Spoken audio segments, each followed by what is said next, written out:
just wait for. We will, I, 1, 2, 3, 4, 5. All right, we have 5. Okay, is the live stream going now? I'm gonna confirm. Yes, recording and live. All right, thank you so much. Aloha kako. I will call to order the meeting of the Office of Hawaiian Affairs Committee on Beneficiary Advocacy and Empowerment. I understand that we have 2 excused absences, Trustee Souza and Trustee Akina. Nathan, may I please have a roll call for attendance? Trustee Ahuna is excused. Trustee Akina is excused. Trustee Alapa? You're muted, Trustee.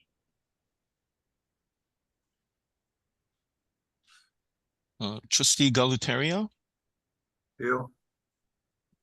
Board Chair Lindsay? Here. Trustee Souza is excused. Board Vice Chair Trask? Present. Trustee Waihe'e is excused. Chair Akaka? Ew. Trustee Alapa? I do see that she is present. Yeah. Present. Okay. There we go. Thank you. So, And Sorry. I understand that Trustee Waihe'e will be joining us shortly. 5 trustees present. We have a quorum. Mahalo, Nathan. Welcome to the meeting of the Committee on Beneficiary Advocacy and Empowerment. As a reminder, please mute your device's microphone until you need to speak to eliminate any background noise which may make it difficult to hear and affects the quality of the sound on this live stream. Trustees and the OHA Kapohana who are joining us by video conference, please enable your camera if you're able to do so. All of your staffers, please do so when you need to be addressed. When the chair recognizes you, please proceed to speak and then mute your mic when you're finished. If you are disconnected, we will pause the meeting for 1 minute and wait for you to log back on. And after that 1 minute, we will carry on. We are recording today's meeting for the sole purpose of providing written meeting minutes, which will become the official record of this meeting. Joining us today is our Kapohana, our CEO, Stacey Ferreira. I would like to call upon Stacey to say a few words. Aloha, Chair. Mahalo for the opportunity to address the trustees as well as our constituents who may be tuning in. I'm so privileged to have the honor to do this work, to work alongside of the trustees. And I look forward to the good work that's going to be accomplished through this committee. Mahalo. Mahalo nui, Kapohana. I will now call upon our Kapo Nui, Casey Brown, to announce the names of our administrative staff joining us today. Hello, Casey. Aloha, mahalo, Madam Chair Akaka and trustees. Good morning.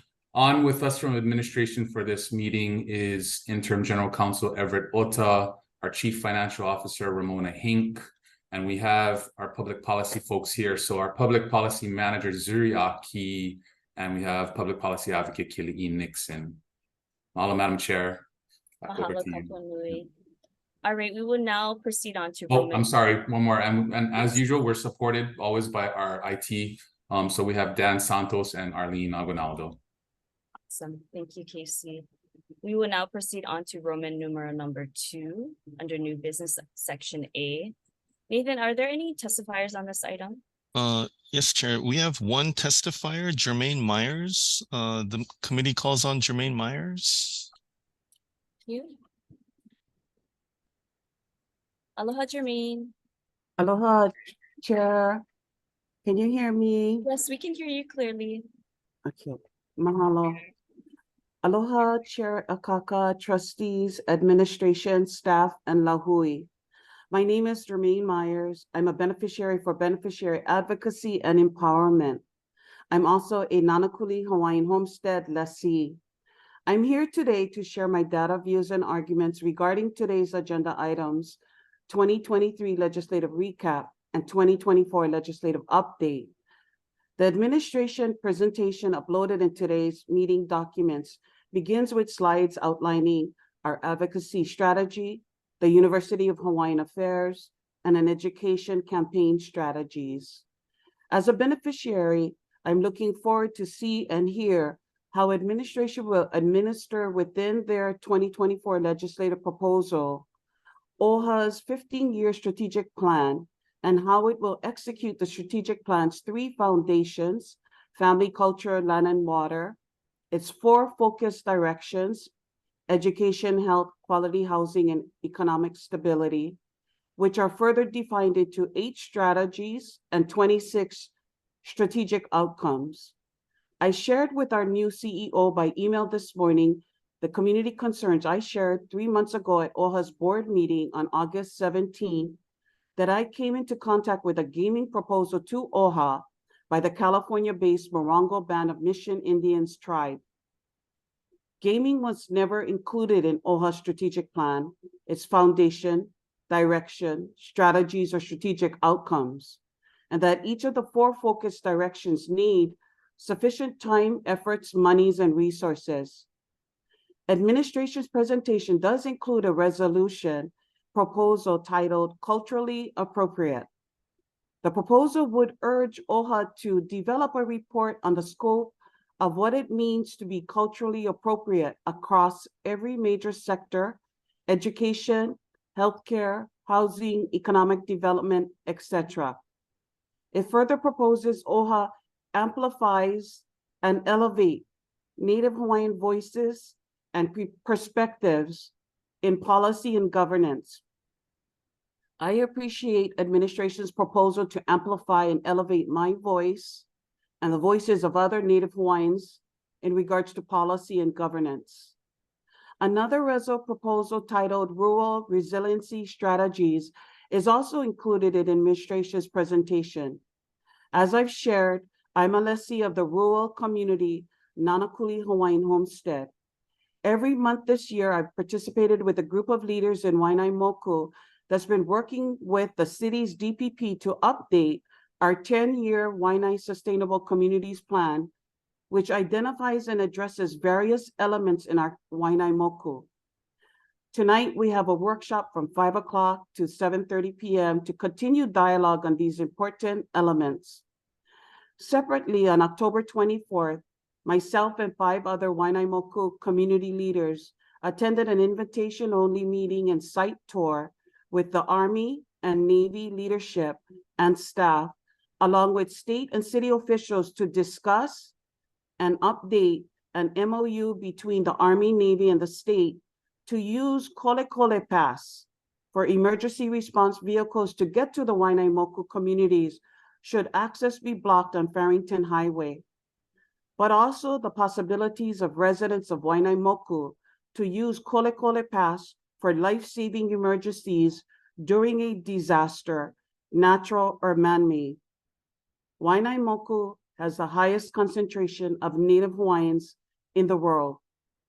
I'm grateful for administration identifying the needs of Native Hawaiians and rural communities in the state, and I look forward to working with OHA on addressing our specific needs.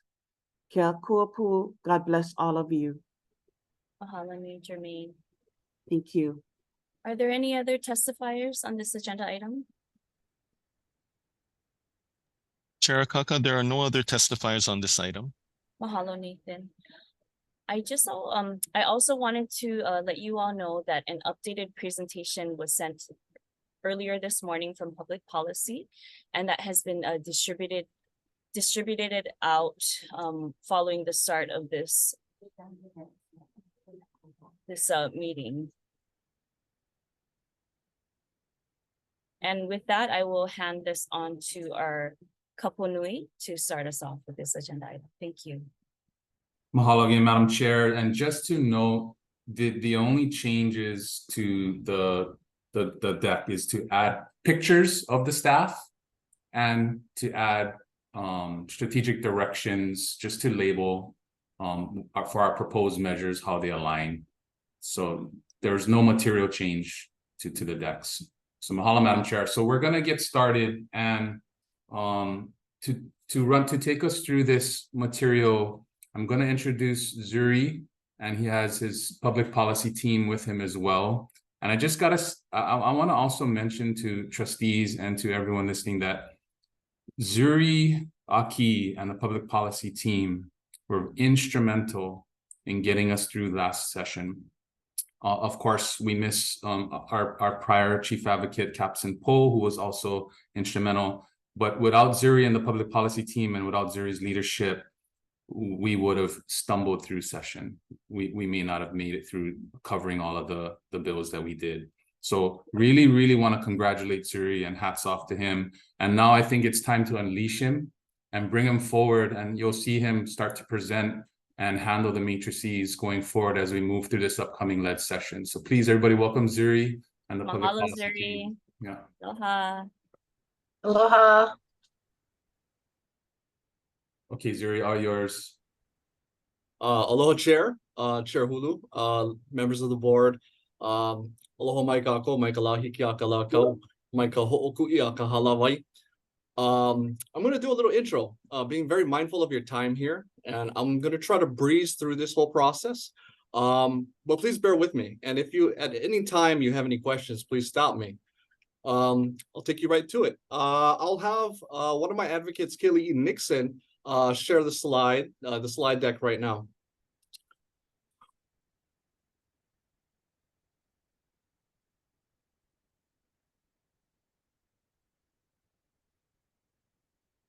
Thanks, Kelly. Okay. I'm going to do a lot of reading here and providing additional details. So this is going to be the 2023 legislative recap. And we're going to provide a little bit of the 2024 updates looking forward. That's going to carry us into 2025 and beyond. Let's hit the next slide, Kelly. Okay, so I want to introduce my team. These are my people. They assist me in carrying OHA's advocacy for the betterment of conditions of Native Hawaiians. I'm very proud of these people. And you know, I can't, there's not enough time that I have available to talk great things about them, but here's some background. So I was onboarded in October 2022, and we had to rebuild advocacy. So I put out a call on social media and all my networks, and we had a response from our first advocate here, Grant. Grant comes to us from Hilo. He has a JD, a Juris Doctor. And he's a graduate of William S. Richardson School of Law. The second advocate to answer our call, another advocate onboarded in January of 2023, is Maka Masuda by way of Punane, Maui. He's a graduate of Yale Law School. He has a Juris Doctor. He's a practicing attorney. And he's also the editor of the Bar Journal.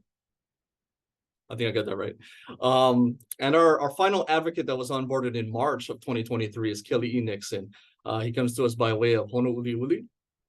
And these are part of my team. A little background about me, because I think it's important to share with you what perspectives, what lens is being filtered through your policy endeavors and OHA's advocacy efforts. I he Hawaii au, no Waipi'o mai ka mokopuni o Oahu mai au. The aina to whom I belong is the Ahupua'a Waipi'o Aminaki through my father via Lahaina Maui through Kauai. My grandfather was the first mayor chairman of Kauai. So Kalai Aina is kind of in my blood. I'm a Kalai Aina practitioner, much like yourselves. I'm also a Mahi'ai. So I'm a Ka'apana on my mom's side via Ka'u.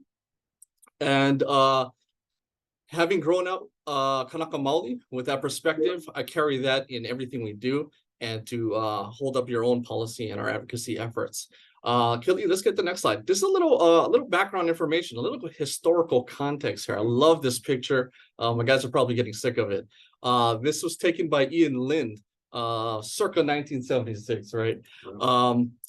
We have George Helm on the left, Kimo Mitchell, Dr. Emmett Aluli.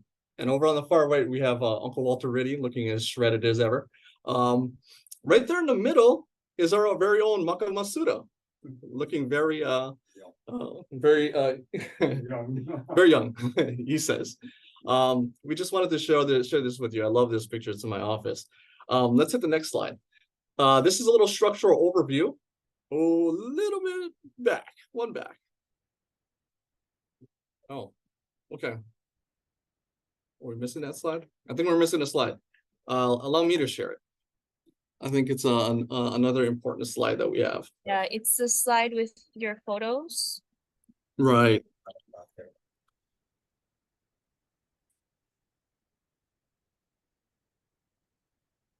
Let's run you through this real quick. Oh yeah. Sorry for the delay, trustees. I'm going to share my screen right now.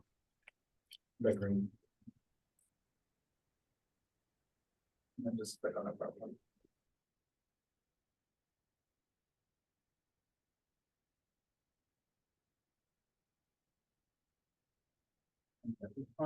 Should be on the bottom, the blue. Where's it share? This one, right? On the bottom, the blue button. Oh, I see. Okay. Really quick. Sorry about that. Okay, here's a structural overview of our team here. So you got me up top. Because we have a smaller team, right, out of a total of 9, we kind of took a different approach. I think traditionally, public policy iterations were subject matter experts, right? And they took specific subject matter experts, subject matter areas, and they kind of carried that. Because of our small team, we wanted to spread that out across everybody, help have everybody lift all together. But we're going to show, as displayed here, tactical roles. So when it comes to advocacy and at the legislative session, my main role is lead drafting, editing, and providing basically oral testimony, public testimony. We have Grant here helping us with the matrices, right? So if anybody's going to be blamed, blame him. I'm just kidding. But he's very good at Excel. He's our Excel pro. So we also have him doing data aggregation. So he's taking control of all the data that flows through us, all the information. So he's compiling that. He's expert at that. Kelly, everywhere we go, people love his smile. People love his attitude. He's charming, very charming. So he's going to be assisting me over at the ledge when we provide oral testimony. So he's providing some oratory there. He's also great at logistics. Makamasuda, he's a research powerhouse. He's also got the best, he's the most eloquent on our team. He's got the greatest grammar. It's amazing. So he provides our technical editing. He even edits me all the time.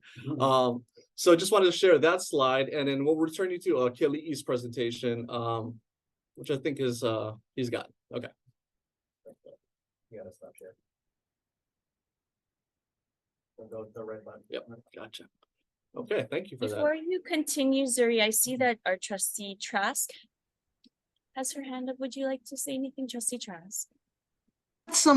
I just had some questions because I see the layout here, and on my island, I have Kealoha Pishota, who is not only an advocate, but for years, she's the one that we've been working on with ocean policy. And I'm just concerned when I look at this, number one, that she is not here to brief us on ocean policy, which is significant not only in the state, but also on the federal side. And also, I'm not sure why she is not presented as an advocate. When I look at who has come in and all pretty short hires, I'm concerned about it. Let me ask you something. When you have someone here who's a new staffer in charge of oratory, I would like to know what that means.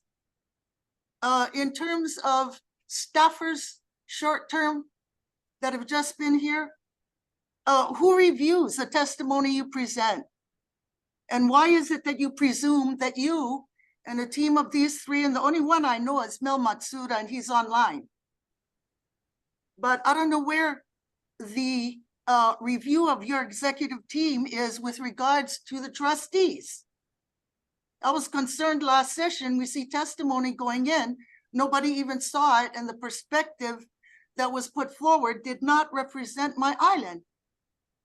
Now we have a legal advocate on my island who serves the office. Her name is Kealoha Pishota. She's been here and is an expert for all things marine. I don't know why she is not in this team. And when that is the case, and the previous advocate was Na'ukamali'i, and I look here, all recent hires, all male, why is the female advocate of this office from my island not included? And I would like to get clarification, because last session we had significant meetings set up for Ocean. We're following up with NOAA and Westpac under the US Department of Commerce. And I couldn't get Kealoha on the line because she was spending 8 hours a day doing legislative review as the advocate. So I would like to know where the chief advocate for ocean policy is from my island. And I would like to know why she is not listed here. Has she been removed from her position? Who's tracking the ocean policy? Madam Chair, Trustee, may I Kupunui. jump in? Trustee Trask, it starts simply with there was a structural move here. So Kealoha is very much involved, but she was moved to focus her scope level on the federal area by a previous CEO. So her scope was to be federal, and Kapahanamokuakea, the work there sits in the federal arena. We are absolutely connected with Kealoha. We absolutely will be bringing all the necessary federal level updates to this committee. But Zuri and his team focus on state level issues and the lead session package in particular right now. So that's the team. That is incorrect, Casey. That is incorrect. It's true that she follows the federal, and it's also true that she has the work with Papahanamoku. But our fisheries that come from the Northwest into Hawaii are being severely depleted. And that becomes an inshore resource that ties to our nutrition. It's the basis of the Hawaiian diet. It's significant. It's not a question of Zuri is the advocate with his new team on state matters. When it comes to fisheries and things such as that, we cannot separate them. The fisheries are fished out in the Northwest, including by US fishermen, and now they're doing offshore deep sea mining off my island. And I would like to have the ocean advocate included. There is no division in this office between state and federal advocacy because they overlap. I'm raising a concern. Do I have to put it in writing? I'd like to see my advocate from my island participating. And if this advocacy team is telling me now they can only do state, then we're going to need to make some changes because we have significant bills moving in the federal side. Trustee Trask, no, their focus area is state, but every pit of our advocacy from federal down to county, we even have the scope levels of county being monitored by their community engagement. They all have to connect the dots together. They sure do, Casey. We are. And the slide we're stopped on is our advocacy strategy. Whose advocacy? Whose advocacy? And where is our ocean advocate? Why was she not included? I would like to get a response from you. This is inadequate. Where is my state and federal advocacy plan? And I would like to see, I would like to see more gender balance here, an acknowledgement of the advocacy on my island and inclusion. We hear you, Trustee Trask, and this is just something the way we've always done it. So you're putting a new idea on the table, and we're definitely gonna take it in, and we're gonna try to respond. So I'm happy to hear that, Casey, and I would like to have a meeting with yourself and Mr. Zuriaki relating to this. Not gonna have female advocates who have extensive background in ocean and fishing left out because we have a new male team. I'm requesting this meeting. Sure. As soon as possible. Sure, no problem, Trustee. Mahalo, Trustee Trask and Kapunui. I see that our Kapohana would like to speak as well. Mahalo, Chair. Trustee Trask, please know that your concerns are noted, and I agree that we have to take a look at how the advocacy group is comprised, because there should be no difference between federal and state as we think about what our overarching OHA strategy should be regarding our policies. We will set up that meeting with you and we will make sure to address this. I do have a meeting set up with Kealoha already, and I will be setting up time with Zuri and his team and Casey so that we are looking at policy much more holistically and making sure that trustees are looped in so you're not seeing policy after the fact. Casey, I really appreciate that. Mahalo. I do want to note too that we have a new chief advocate coming on who is Wahine as well, and she will be introduced in our next BAE meeting, Trustee Trask, and all the rest on this meeting. Mahalo. All right, Zuri, if you'd like to continue, thank you very much. Mahalo, Chair. Mahalo, Trustee Trask, for your questions. I should probably clarify, since we've been sitting on our advocacy strategy team. You are the policymakers of OHA, the trustees. You know this, and we certainly know that. We carry your policies forward. Policies, of course, for everyone is they're the underlying principles that form the foundation upon which we govern ourselves, right? Which society creates laws. We want the betterment of conditions of Native Hawaiians, all the principles involved in that, rooted, seated, established, and enshrined, crystallized in the laws that govern ourselves here in Hawaii, and even beyond. Our advocacy strategy here is how the OHA public policy team takes all the policies that you develop, all the positions that you make, and we carry them forward at the legislature in the work that we do. The previous slide, that's our current makeup of the team. And carrying on with this particular slide, our advocacy strategy, I wanted to kind of emphasize the fact that we are trained zealous advocates, and our mission here is the betterment of conditions of Native Hawaiians. We take that absolutely seriously. We carry this in every bit of our work, everything that we do.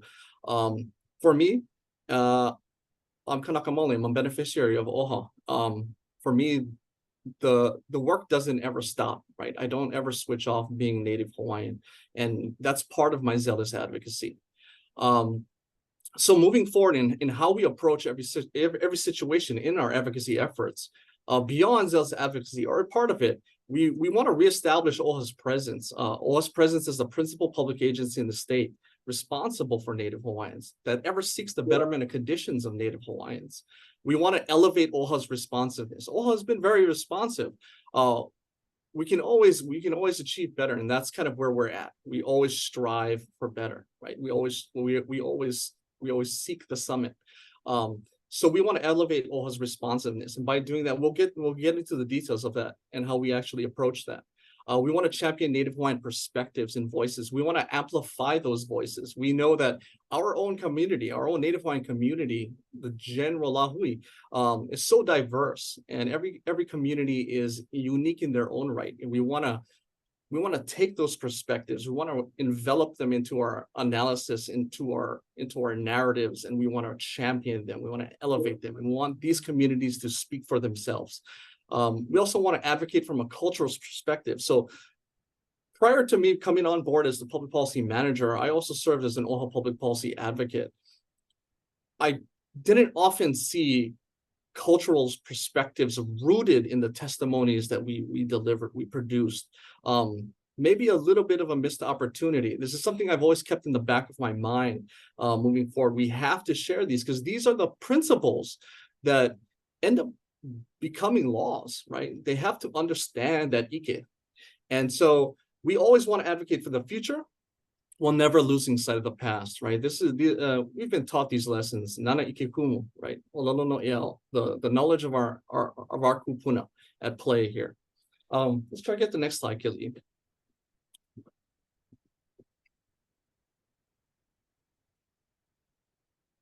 Okay, so part of our job here at OHA is advocating through testimony. Right? We provide written testimony, public testimony, and as often as we can, we try to be there to show that OHA is represented. That's only a fragment of what we do. We got to get into the communities. We talk to communities. We build support. We galvanize support. develop critical mass. That's also part of what we do. But over at the ledge, we get slammed by thousands of bills, and we're churning out testimony like crazy. So going in, I had a kind of notion of how we should deliver our testimony. This is our testimony style. So we want to achieve a high success rate, right? So there's a slippery slope that many advocates everywhere you are kind of fall into, which is when this becomes a job or it's part of your job and you're getting slammed by thousands of bills, you kind of want to like check those boxes. You want to get that advocacy out there. But for me and for us, we want to improve the quality of that testimony, right?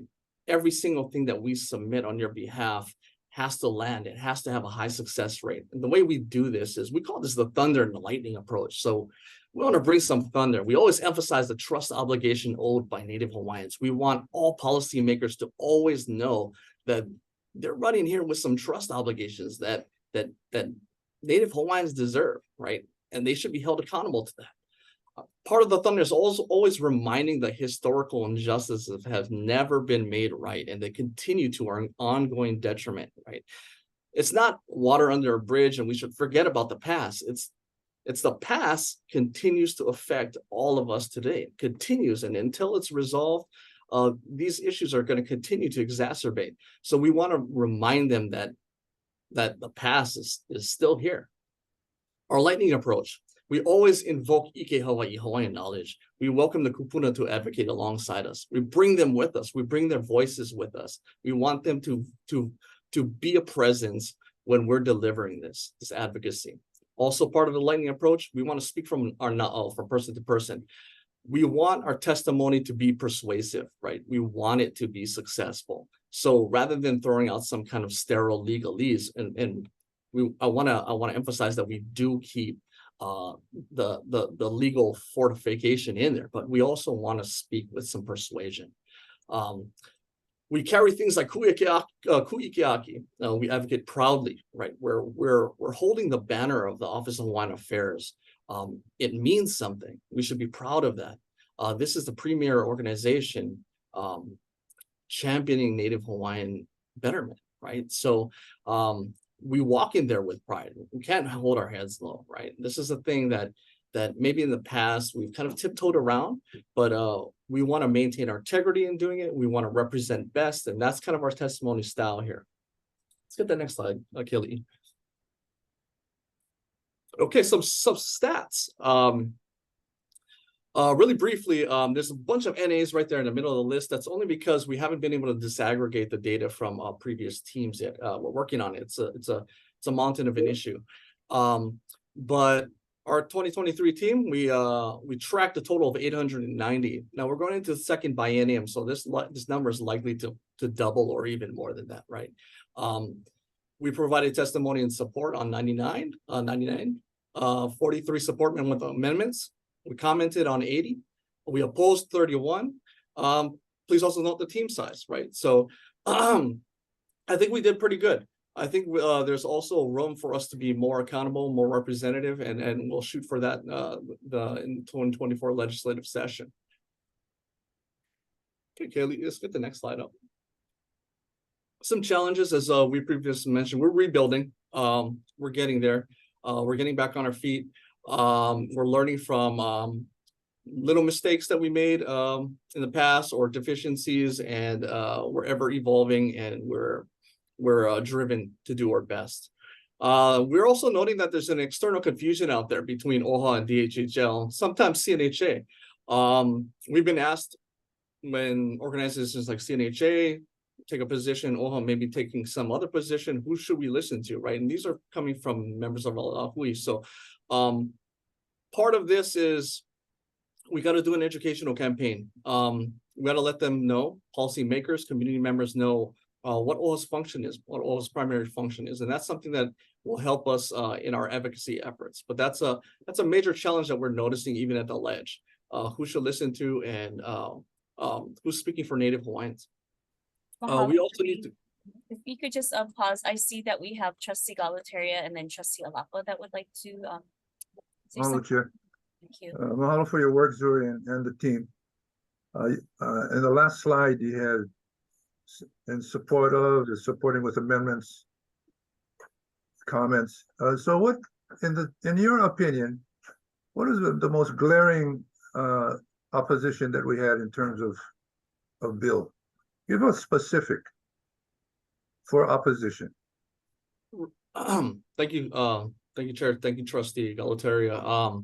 One of the most glaring oppositions is, and I kind of categorize them in a group. We have the public land trust potential alienation bills, right? We have a lot of them. They appear in 99-year leases. Those are pretty egregious ones. So off the top of my head, and we'll kind of touch in, we'll kind of address that as we go along, is our Aloha Homes bill, and that was the SB 865.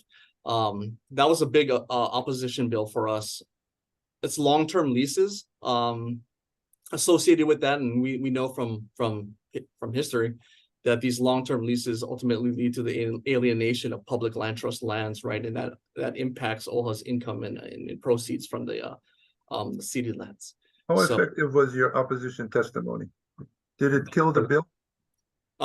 We did. Okay, what about in support? What about in support? Very quickly, and sorry, I don't want me to take the oxygen out of the room, Chair, but I'd like to know an example of support. What was besides budget? A big one for us, support bill is SB 759. It's the rural health bill introduced by Senator Konuha and others. This is a big one in terms of economic development potential, right? Coming out of the COVID-19 pandemic, the realization that there was supply chain vulnerabilities and a big push for kind of agroeconomic development. That was a big support for us, and it passed. It was enacted into law. Got it. Thank you very much. Wow. And Trustee Galataria, he will also cover that later on in this presentation as well. Oh, okay. Thank you. Trustee Alapa? Hi, aloha, Zuri. Aloha. So I just noticed at the very bottom of the team size and how it's cut in half. Is there a reason for that? Is this how we normally operate, or you're literally in a rebuilding stage regarding this particular aspect? Yes. Well, I think we're literally rebuilding. I think OHA was not immune to what they call the Great Resignation coming out of the COVID pandemic. And it really dismantled the public policy team. Right. Okay. I was just curious as to such a small team, but gosh, you guys pack a power in what you're trying to do, and I'd love to see our team rebuilt to the capacity it should be at, and to be able to make a huge impact in next year's legislative session. So the best of luck to you guys. Mahalo, Trustee. Thank you. Mahalo. Mahalo, Trustee Alapa. Yes, we do advocate that we do need more kokua within OHA in general, including in our public policy team. So we are putting the word out there, and we welcome those to apply to join our team. Mahalo. Sir, if you can please continue. Mahalo, Trustee. Mahalo, Chair. Okay, let's go beyond this challenges slide, and I just wanted to put in a little bit more foundation before we get to kind of more meat of it. Nana Ikikumo, we are stronger together. That's that's this idea that the Lahui is fairly huge, right? And so our team may be small, but the army is big, and we got to tap into our Lahui. They are a force. So our strategy is to overcome our challenges, right? And that involves empowering our grassroots advocates, Native Hawaiian serving organizations, and allies. We want to build these coalitions, these alliances, and charge for it together.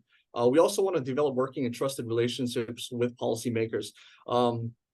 It's critical, right? Even though there's a changeover from time to time, I think these relationships go beyond even their service, their public service, wherever they land. Being able to keep those ideas with them, especially if we're persuasive in our advocacy, I feel like they'll take that wherever they go, whether it's more public service or private sector, and that helps us out, right? And we want to really focus on education, and we're going to get right into that in the next slide. So whimsically, we're calling this within our department the University of Hawaiian Affairs. We're taking this approach to get out there in the community, to teach everyone from every walk of life. We're in negotiations right now with various high schools, all the way up to policymakers, right? And we have different strategies at play in terms of how we want to teach them what OHA does, and we also want to teach people out there how to be advocates, how to have the skill sets that we have, and how to be responsive to legislation and to be able to show up. This also helps us in the long run, right? With forming these alliances and coalitions and just bringing thunder and lightning to the deck whenever wherever we're advocating. So we're calling the strategy of ours Holowa. And just a little snapshot of kind of where we're taking this, but we want to do town halls, tea talks. We want to be able to share OHA policy priorities. So the policies that you develop, the priorities that you identify, we want to be able to share that with the community far and wide, so everybody knows the great work that you're doing. We also want to do community workshops. This is where we teach the Lahui how to be professional advocates, right? To carry the skill sets that we have. We want to empower the community that way.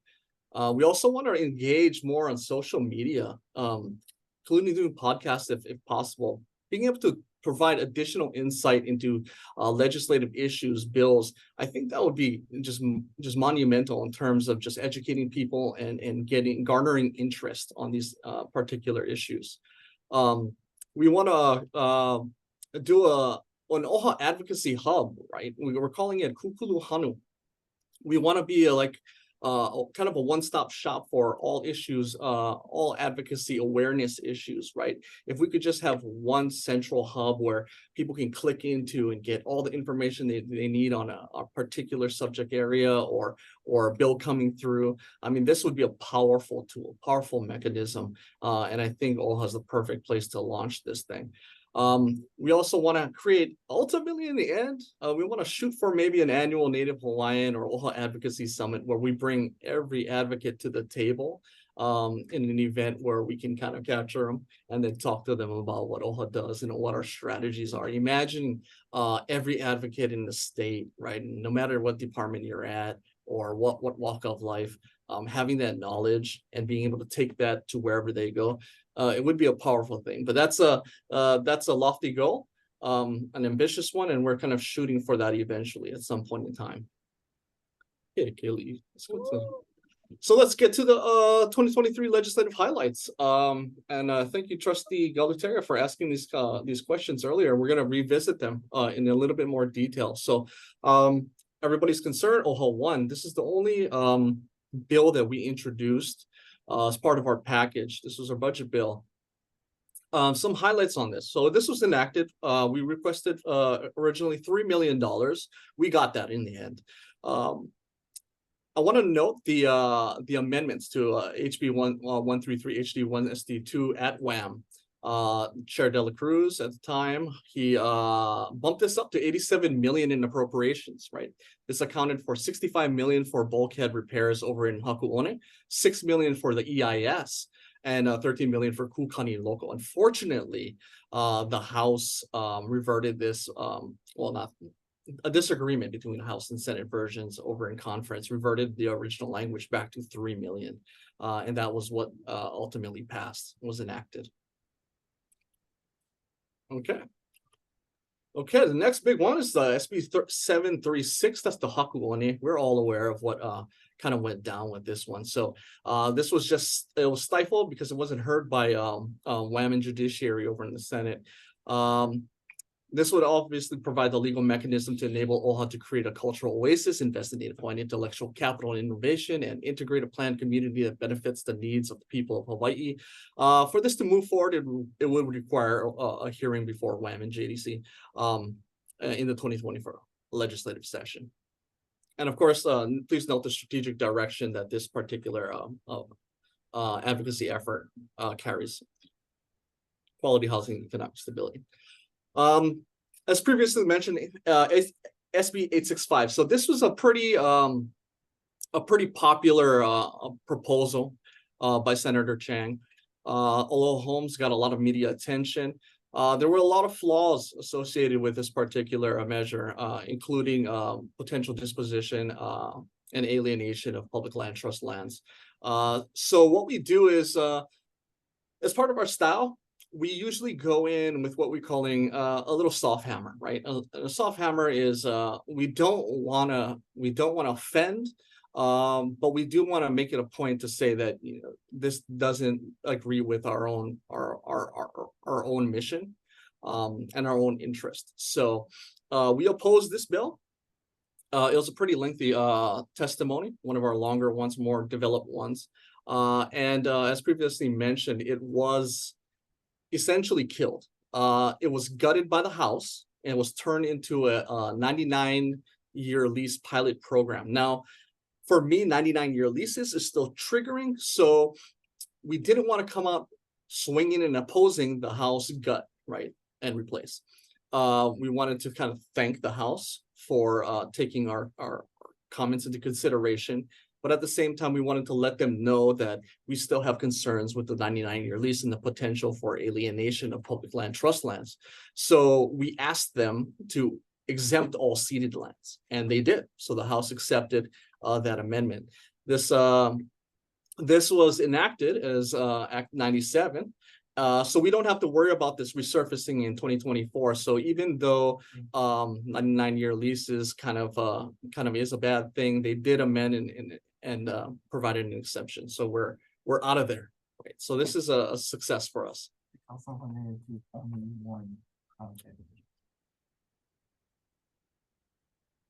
So what we want to do, and I know you don't often get a chance to see the testimonies of being kind of shot through. So please allow me to kind of read snapshots from it. So this is part of our testimony on the measure. This measure misappropriates the most iconic expression of the Hawaiian language as a marketing ploy for the perpetuation of rampant urbanization that has led to the severing of Native Hawaiians from their homeland and the systemic erasure of Native Hawaiian culture and identity. Just want to share the kind of testimony and the kind of narrative that we're developing as we go along with these particular positions. Okay, let's get that next one, Kelly. Thank you. SB 759, as previously mentioned, is the Rural Health Bill. We've seen a lot of rural economic development and rural interest bills coming out of the Senate, particularly championed by Senator Kanuha. This definitely resonates with the overall campaign that we wanna kind of push and achieve, right? Coming out of that COVID-19 pandemic, I think policymakers kind of, it clicked in their heads that supply chain vulnerabilities is a huge problem here in Hawaii. And as they look around to see how do we solve this, the options are kind of limited because of urban development almost everywhere, right? So our neighbor islands are starting to kind of get positioned for these producers of this potentially new economy. We also saw, like at the federal level, Farm Bill renewed, billions of dollars are available for this, and it's coming down. And I think people are recognizing this and trying to pull it in. So why not better to have Native Hawaiians represented, but also leading in this particular area? So this is kind of a policy area, advocacy area that we're focusing on. And we want to be very responsive to these rural development, rural health bills, because our lahui, even though we face disparities and inequities generally, our rural communities are facing them even greater, right? So this passed, it was enacted as Act 104. Please also note the strategic directions associated with that at the bottom. So, oh yeah, if we can go real fast, right back. This would require the Office of Primary Care and Rural Health to produce a report. We want that report to come out, right? Because we're hoping that it has Native Hawaiian data attached to it. And if it doesn't, this is an opportunity for us to, again, to chime in and highlight that particular area of interest, or maybe even provide that data. Thank you. So here's another highlight from the testimony itself. OHA is deeply concerned with Native Hawaiians being driven out of Hawaii by economic instability stemming from socio-political economic upheaval. which has largely disconnected Native Hawaiians from their Aina for more than a century. Today, more Native Hawaiians live outside of the Hawaiian Islands, far beyond the boundaries of their own homeland. While Native Hawaiians generally must endure socioeconomic disparities, Native Hawaiians residing in rural communities, especially those in remote areas outside of Oahu, have even greater challenges. That's not to say also that our rural communities on Oahu are not facing disparities. They are, most certainly. Another highlight we wanted to pull out was the SR 196. It's a resolution, so no force and effect of law, but this is on the Native Hawaiian Intellectual Property Rights Working Group. A pretty substantial issue, major issue at this point in time. We provided strong support.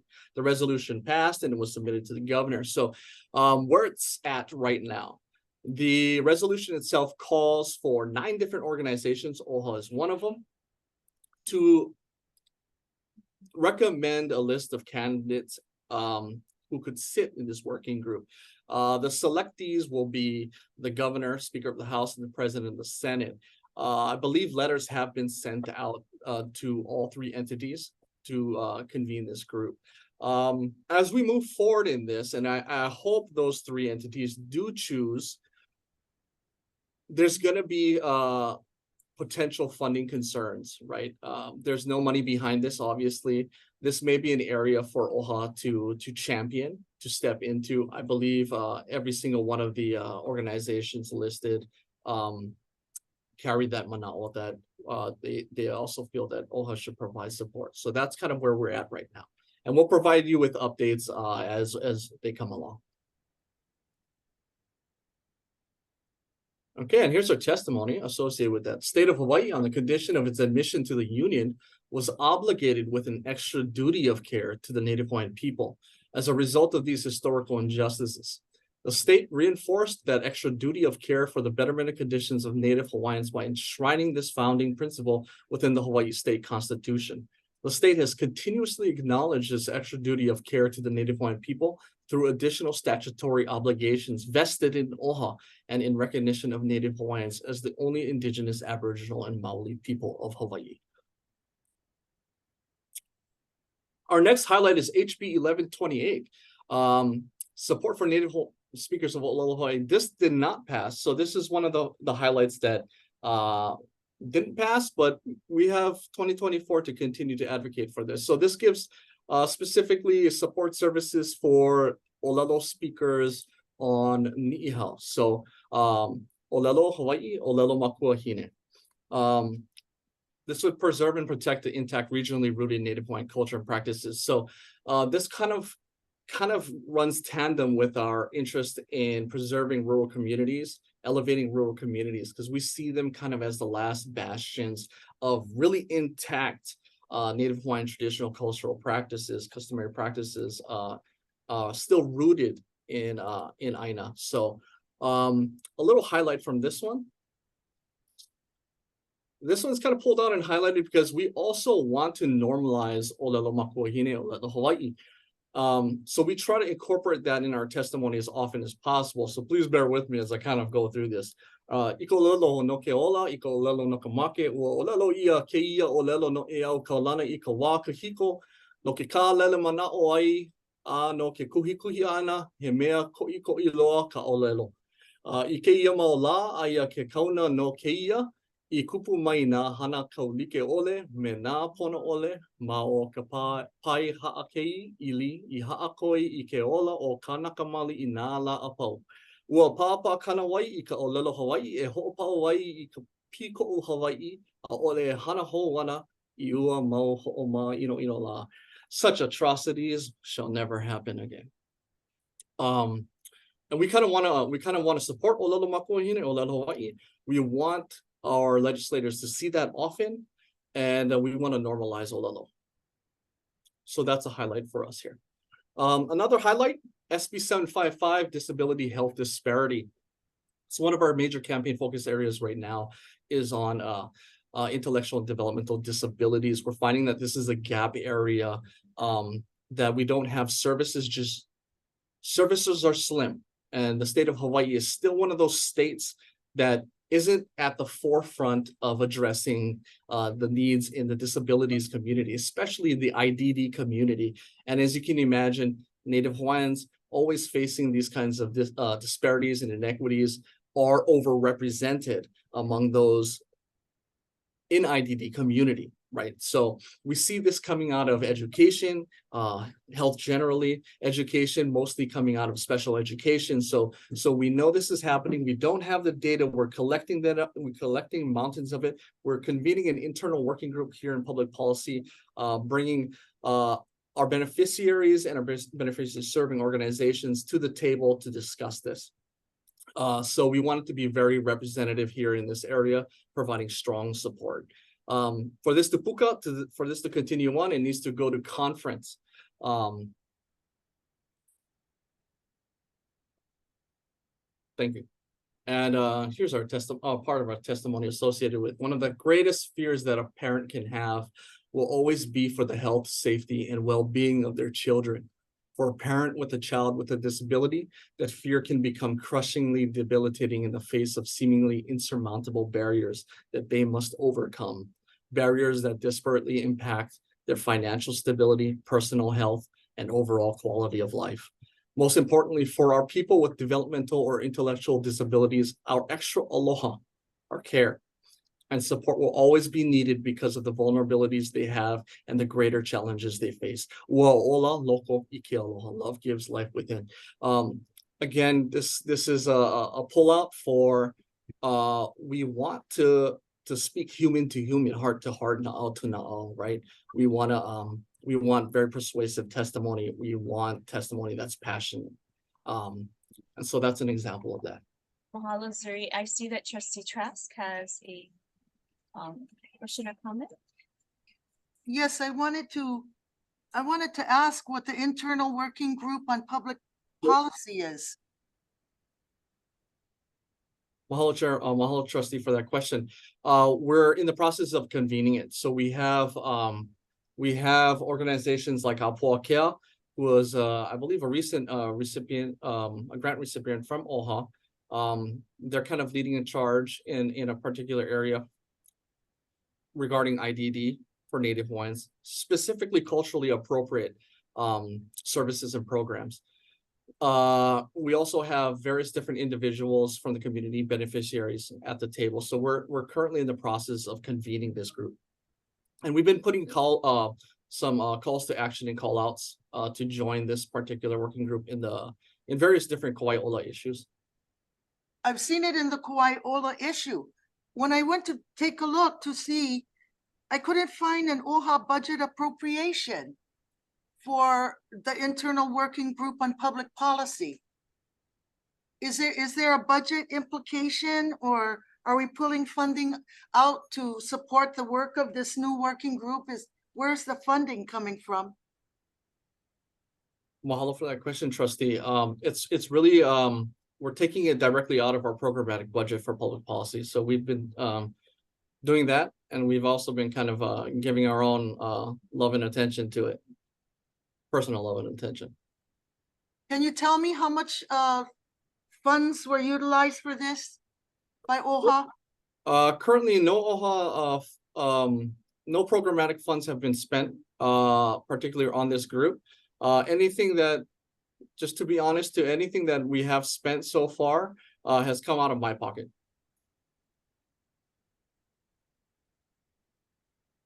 You know, Staffer, you know, Zuri, that if this occurs in the course of our work, there is the question of reimbursement. It's not just for trustees, but staff as well. So we should keep an eye on that too, colleagues, because sometimes our staffers are out there doing work and the need arises. But I think it's important that we look at this.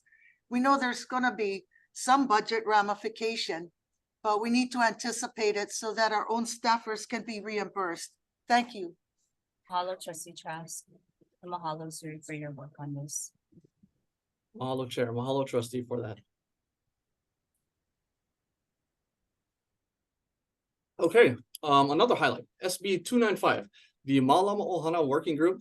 And I'm going to give a shout out to our Kapo Ohana who introduced this bill. So she could probably speak a lot more to not to put her on the seat or anything, but we provided support for this. This is It was enacted as Act 86, and it essentially convenes a working group to consider overhauling the entire state's child welfare system to make it a cultural focus, to have a cultural focus attached to this. We're finding that Native Hawaiians are overrepresented in the child welfare system. So this is another key area for us.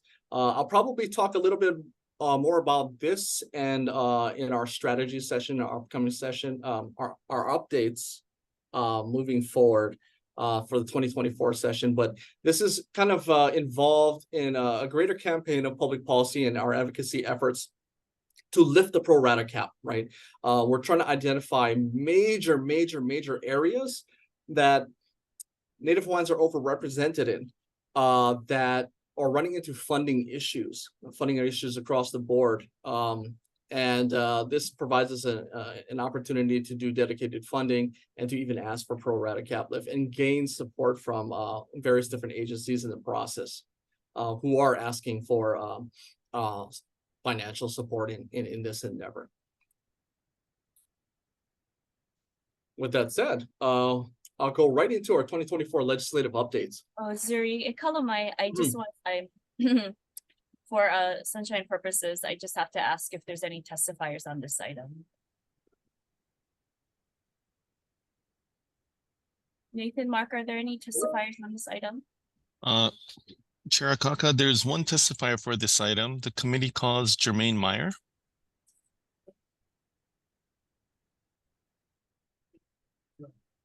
Is Jermaine signed on? She signed on as an attendee and she was at the office earlier. I'm not sure if she is still there, but she's allowed to talk right now from the attendees.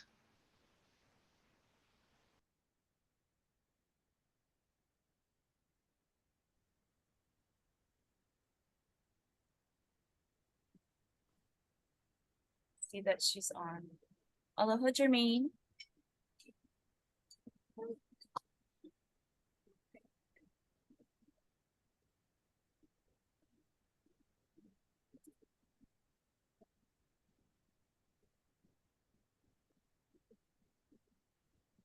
I just got word that she will not testify for this one. Thank you for the update, Mark. All right. Do we have any other testifiers signed up? Chair Akaka, there are no other testifiers for this item. Mahalo, Nathan. If you can please continue, Zuri. Mahalo, Chair. Okay, so going into the 2024 legislative updates, I'm going to provide you with a little bit of our strategy. We want to target systemic change, right? This is something that we want the overall big picture look. We want to look right at it and see what are those problems that kind of trickle down that ends up becoming disparities faced across the board, right? We want systemic change. So for us, the first steps in addressing this specifically is to seed concepts. Now we're moving into the second part of the legislative biennium, so we only have half the amount of time, right? So we don't want to launch big heavy lifts. We want to increase the chance of success. So we want to do what we're calling seeding the ground that we're going to water over time. In 2025, bring a lot of that thunder and lightning to the table. The bigger, heavier hits, right? So right now we've got some proposals lined up, and then we'll get right into those. We're more about the strategy. We want to rebuild and fortify OHA advocacy, right? We want to strengthen ourselves here. We want to move in taking the experiences that we've learned, figuring out where we can move from there, building our team up even bigger, with the necessary diversity that'll benefit us greatly here at OHA and OHA's advocacy. We want to do that, and we want to go into 2024 hitting hard.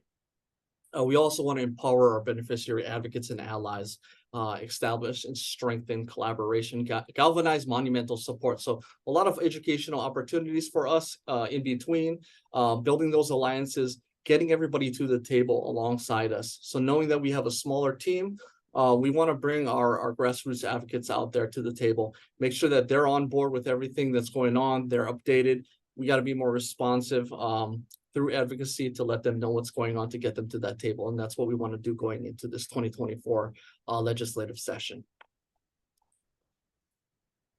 So our first fairly heavy proposal is we kind of want OHA on the Board of Agriculture. And I'll get into that. So Native Hawaiian Hanai'ai food producer practitioners were the first agricultural producers of Hawaii. So why aren't we leading the charge in this agro economy, right? OHA has direct interests in the authorities and the activities of the Board of Agriculture, the Department of Agriculture. So before that, OHA has 511 acres of agricultural lands surrounding Kukani Local. OHA offers mahia'ai business loans. The United States Department of Agriculture recognizes Native Hawaiians as socially disadvantaged farmers and ranchers, but the State Department of Agriculture does not make that distinction. This is important because USDA has grant opportunities for socially disadvantaged farmers and ranchers that our people can't really capitalize on because it's just not available through the state level, right? So this also provides another opportunity for OHA to kind of be the pass-through for a lot of that federal grant money, hundreds of millions of dollars. More directly connected to OHA's interest, direct connection, immediate connection is income and proceeds. So Act 90, which was passed 20 years ago, is only now being implemented, and we're starting to see the hearings before the Board of Land and Natural Resources. So this would transfer agricultural lands currently held by DLNR to the Department of Agriculture. Now, the problem with this is potential alienation of public land trust lands, also infringement on Native Hawaiian rights, right? As that transfers from one agency to another, and then now we have to see the accountability attached to it. So our immediate concerns with DOA having all these agricultural lands, these PLT lands, is DOA also has a different process for disposition of PLT lands, right? Whereas DLNR, it's got to go before the board. We can provide a check on that. DOA can actually have the director stamp that approval. So that's just one person, right? Without hearings and things like that. So we're still figuring out the actual authorities and the structures associated with it, but that's a concern for ours. So another thing is if OHA sits at that table, it's another check that we can put, right? We also want to elevate this concept that the original creators of OHA kind of carried with them, which was the Office of Hawaiian Affairs should be that fourth branch of government, right? It should, Hawaiian affairs, Hawaiian interests should be everywhere in the state. This kind of follows that notion, right? That we should be at these tables.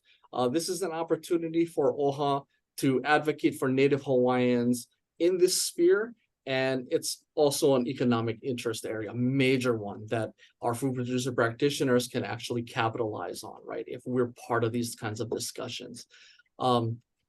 Another thing to point out is that the income and proceeds is an income and proceeds issue. So the Department of Agriculture is in charge of the state aquaculture program, right? So when it comes to actually providing the leases to who gets to lease these things, it's DOA that handles all aquacultural issues on submerged lands, right? So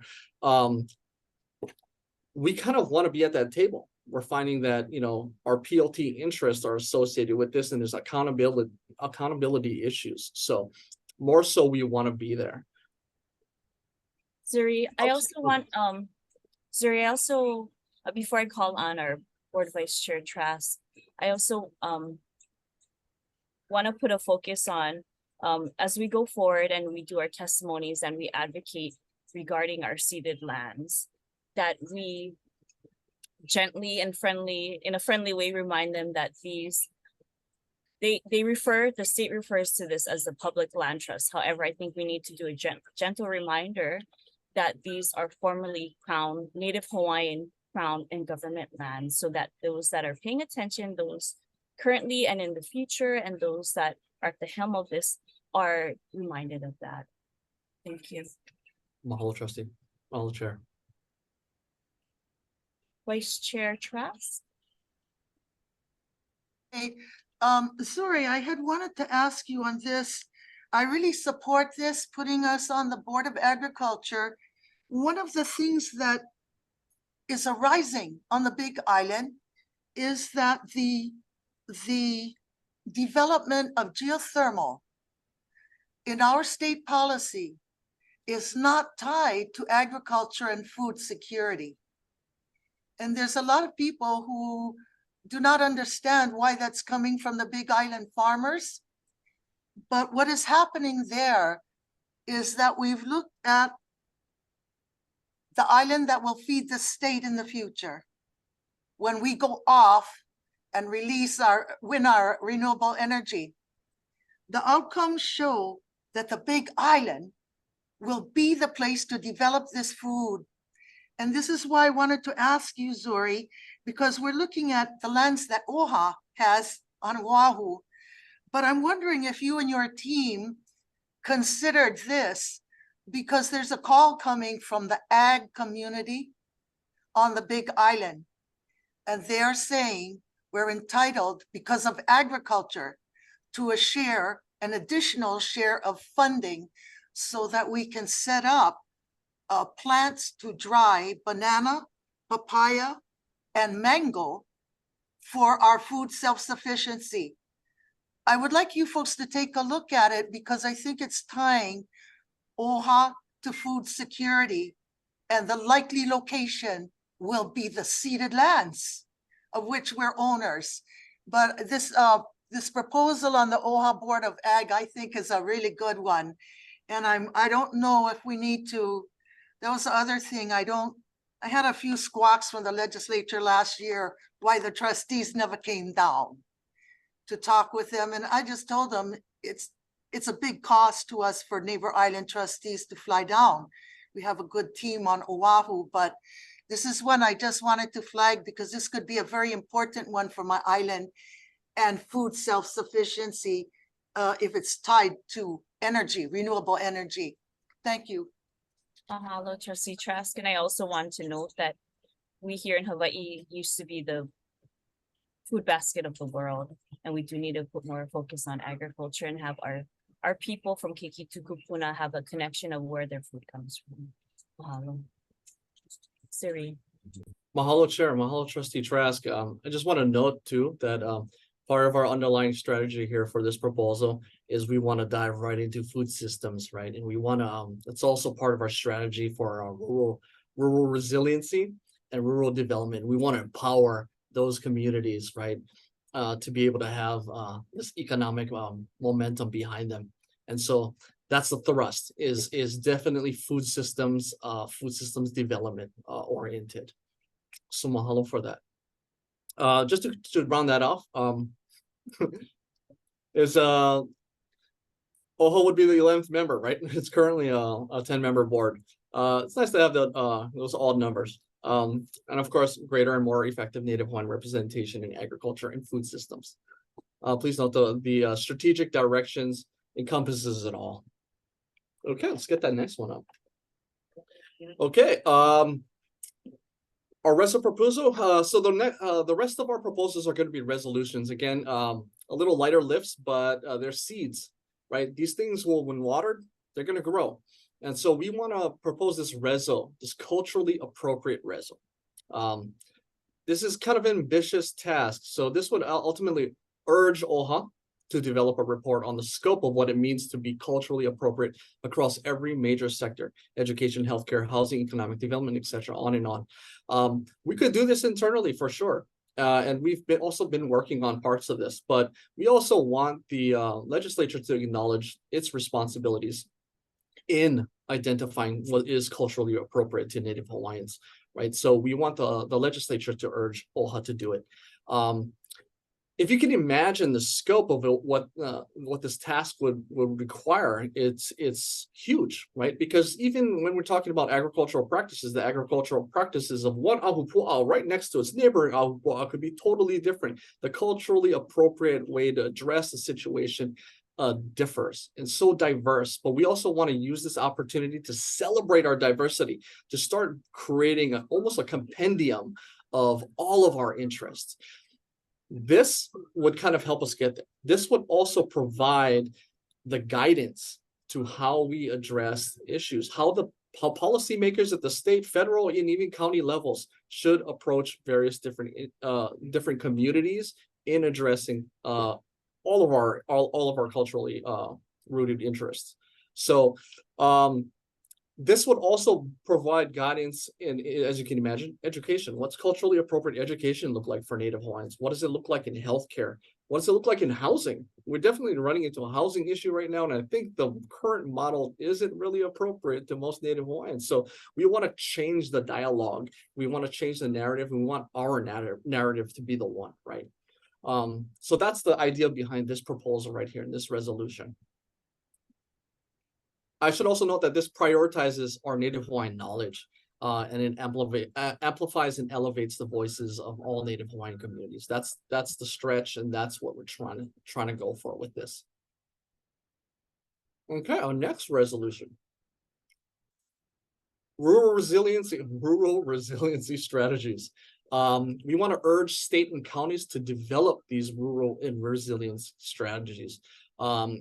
In our current work across the state and in various different counties, we're finding that that Hawaii Island is very primed for this. Many of the policymakers are moving on this, so they are a shining example at this time. We're also finding that those in Maui, unfortunately, after that the wildfire disaster, these voices are being amplified, right? The need for rural resiliency, the way changing the ways that we develop Hawaii more sustainably too. So I want to note that we've been working with various rural communities, rural and remote communities across the state. We're trying to have conversations currently with Molokai. We've been in Ka'u. We've been there in Ka'u working with various different members of the community to inform us. I want to point out Ka'u specifically, even though we have so many, because Ka'u is one of the most food insecure districts. It is also the largest district in the state of Hawaii. This district is bigger than the island of Oahu, right?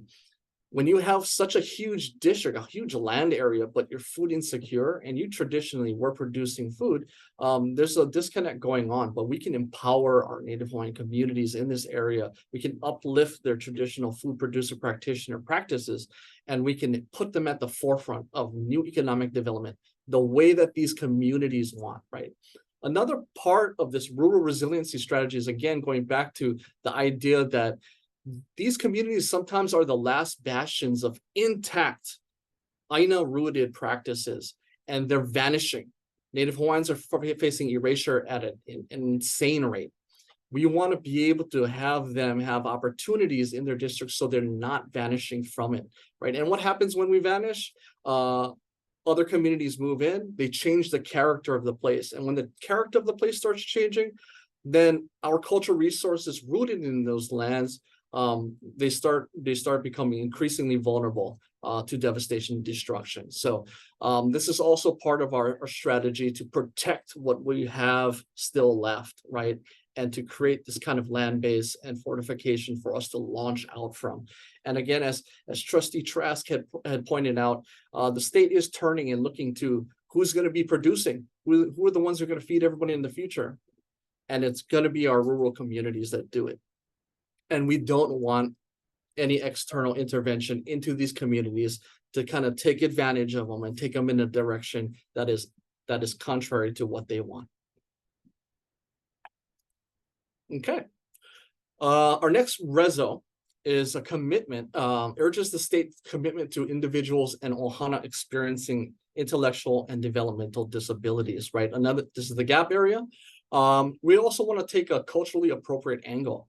We strongly believe that individuals facing IDD also have a right to cultural expressions, to cultural identity. This is often overlooked in IDD communities, and we've been kind of working with Aotearoa on this. Waikaha, they're at the forefront of addressing IDD and from a cultural lens and cultural perspective, right? So we've been having conversations with Waikaha and Maori counterparts over there to kind of inform us as to how their strategies worked and what we can do for Native Hawaiians here.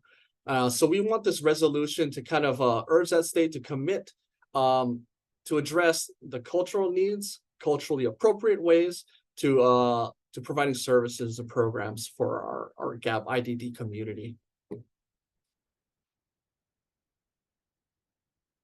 Okay.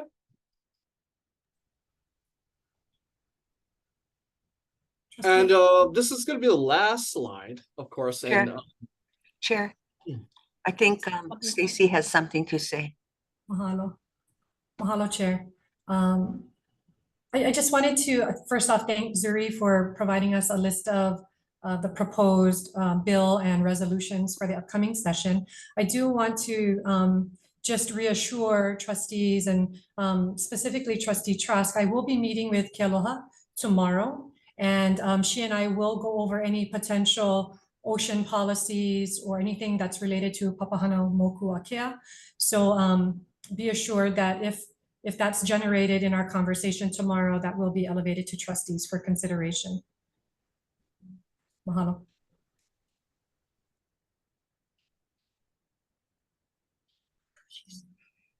Trustee Trask? Yeah, I just had a couple of questions in terms of the resolution for what is culturally appropriate.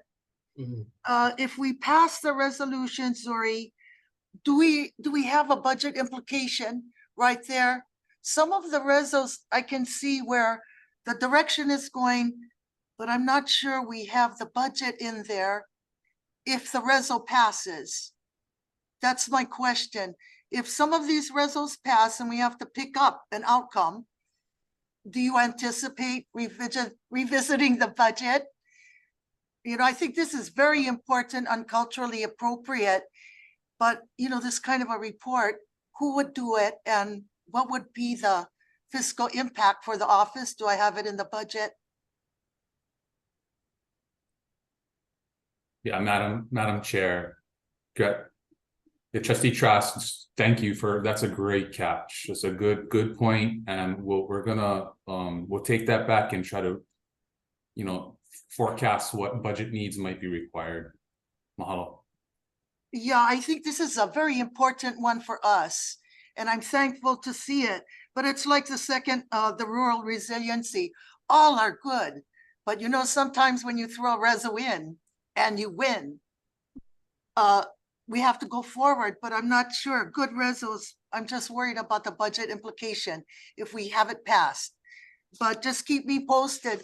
And also, I just wanted to say that I got a couple of complaints from legislators. They want to know why they're not seeing trustee faces. I don't know if it's worth putting out all the money to fly in neighbor islands, but we have plenty trustees on Oahu, you know? Anyway, good job on this. Mahalo, Trustee Trask. And I also want to say mahalo nui Zuri for eloquently doing this presentation, and mahalo nui to our public policy for their hard work and support in this and in the work that we have going forward. Zuri is not finished. Yes. Mahalo, Chair, and mahalo, Trustee, for that question. I do want to address that. That's a thought of mine. And it kind of connects to this greater picture, bigger picture, multi-year campaign approach to the way that we're kind of carrying our advocacy efforts at the legislature this time around, this iteration of public policy. So we're thinking in the far future, right? Of course, these resos are not going to have any appropriation requests, but 2025 might be a different story for us, right? We want to be able to utilize this time here that we have to get onto communities. This also kind of doubles up with our mission to kind of elevate and be more responsive to our community. So we're going to be out there anyways, but we want to also have these conversations. Many of us here at Public Policy, we do, this is a labor of love for us. So we're already working on all of these things. We're compiling we're taking, we even have a document from the Department of Transportation about culturally appropriate. So we know that it's out there, it's scattered. There's going to be gap areas, but we want to fill those gap areas, and we want to kind of amalgamate all that information and churn out something great.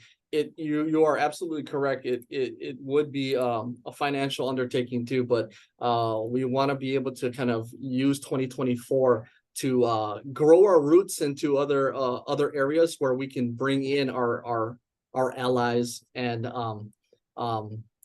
other advocates out there to assist us in advocating why it's important for OHA to actually endeavor this particular request. Same with our rural resiliency forward thinking. So this slide for the Beyond 2024, it kind of goes off of what we just proposed. So we want to pro rata cap lifts. We think that there's definite areas for dedicated funding. We're having conversations right now with correctional reform working groups. We have meetings lined up with the director of the Department of Public Service and various different advocates in that sphere of restorative justice. So this is another area where there's need for funding, and people are looking at Native Hawaiian overrepresentation and OHA's leadership potential. Again, the child welfare system. So these are just areas that we can start asking the ledge, hey, there's a great need out there. Everybody recognizes it. OHA has a role, but we should also say that Native Hawaiians as victims shouldn't be responsible for carrying the burden, right, of finding solutions to our problem, that everybody else has this trust obligation as well. So let's get some allies together and ask for dedicated funding lifts. We also want to address this housing issue. It's an ongoing crisis here in the state. We're starting to see this use of kauhale, and it's kind of getting muddled in the water. And people are seeing it as tiny homes, but we had traditional kauhale, right? We had a Hawaiian way of seeing housing. We want to use these kinds of terms and create Native Hawaiian appropriate models of housing at different Native Hawaiian groups, right? Different brackets of society would have different models. We want to explore that too. We want to dive right into Native Hawaiian economic development. Part of our problem, part of our people's plight is that we're facing disparities in economic stability, right? It's one of our strategic directions. We want to make sure that our people have great jobs and the means to get these great jobs, and even the development of economic sectors even not available currently that we can actually explore. We know we have a doctor shortage in the state, a crisis in itself, right? 720 minimum. What if we were to empower Native Hawaiians as the next healthcare workforce, right? So Native Hawaiian healthcare workforce development, that's a big one. Again, agroforestry workforce development for all the green jobs that are being proposed and thrown around right now, right? Those kinds of ideas. Climate change, it's one of the biggest things, potential existential threats to our existence, humankind's, right? So how do we amplify Native Hawaiian knowledge in this sphere? How do we champion and become leaders in this sphere as it relates to Hawaii? These are going to be big areas that we approach from here on out. And so much more, right? And mahalo nui loa for everything that you do. We really appreciate it. Mahalo, Zuri. Members, any other questions or comments? I want to thank Zuri and his team for this beautiful presentation and new ideas that can be presented to the legislature this next session. I certainly look forward to bills being drafted and testimonies being drafted and made by staff. Thank you, Zuri, and all you guys, and of course our lady up in Hilo. we do value her with Papahanau Mokuakea and all ocean uses. Mahalo, Chair.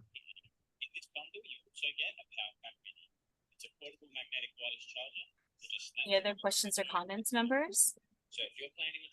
Okay, seeing none, we will now move on to announcements. Members, are there any announcements at this time?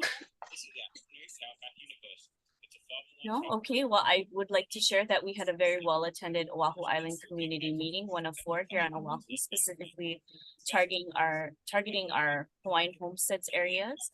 And we ended it in Waimanalo last night at the Waimanalo Hawaiian Homestead Association Halau. So mahalo nui to them for providing this space for us.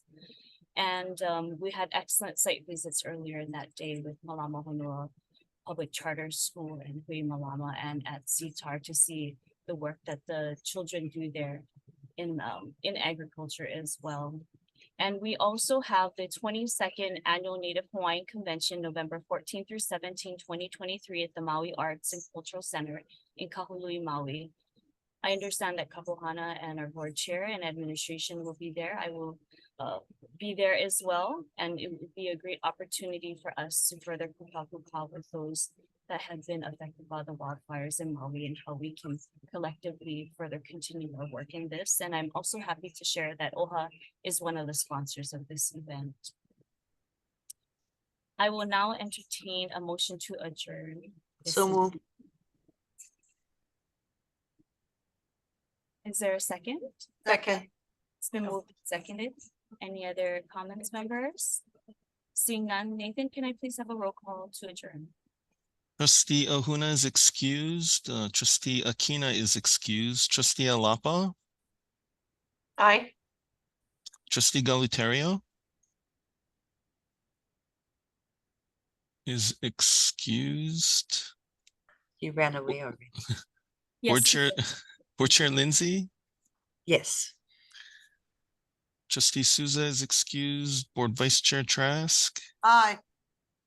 Trustee Waihe'e, Yes. Chair Akaka. Aye. 5 yes votes. Mahalo, Nathan. The meeting is now adjourned. Mahalo, members, all in attendance and all live streaming. Kueho kako malama po. Aloha na. Aloha.